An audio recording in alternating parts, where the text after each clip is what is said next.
Heredity and Opportunity. You are not barred from attaining greatness by heredity. No matter who or what your ancestors may have been, or how unlearned or lowly their station, the upward way is open for you.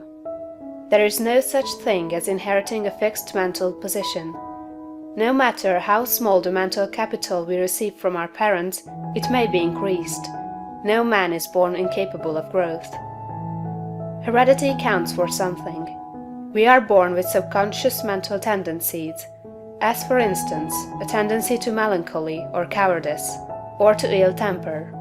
But all these subconscious tendencies may be overcome. When the real man awakens and comes forth, he can throw them off very easily. Nothing of this kind need keep you down. If you have inherited undesirable mental tendencies, you can eliminate them and put desirable tendencies in their places.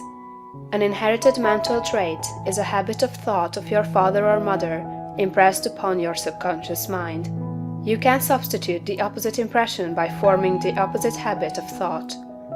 You can substitute a habit of cheerfulness for a tendency to despondency. You can overcome cowardice or ill temper.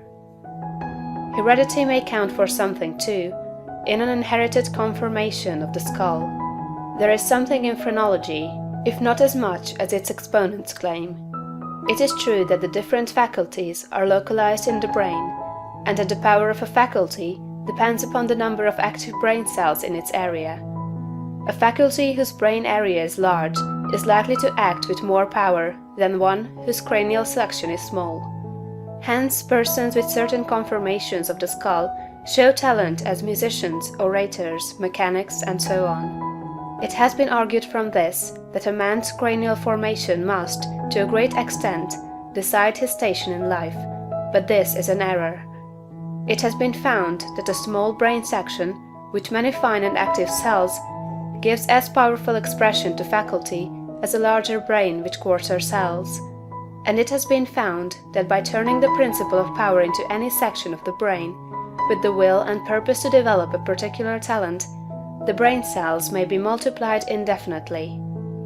Any faculty, power, or talent you possess, no matter how small or rudimentary, may be increased. You can multiply the brain cells in this particular area until it acts as powerfully as you wish.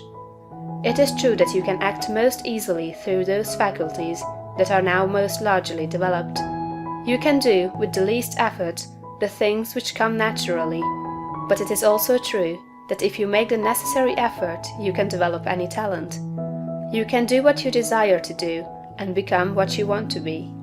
When you fix upon some ideal, and proceed as hereinafter directed, all the power of your being is turned into the faculties required in the realization of that ideal.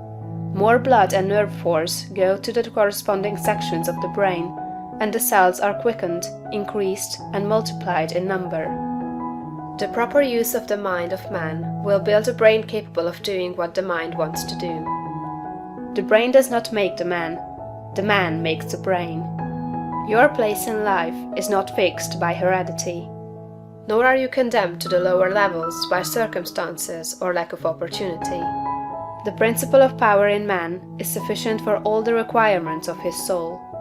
No possible combination of circumstances can keep him down if he makes his personal attitude right and determines to rise. The power which formed man and purposed him for growth also controls the circumstances of society, industry, and government. And this power is never divided against itself. The power which is in you is in the things around you, and when you begin to move forward, the things will arrange themselves for your advantage, as described in later chapters of this book.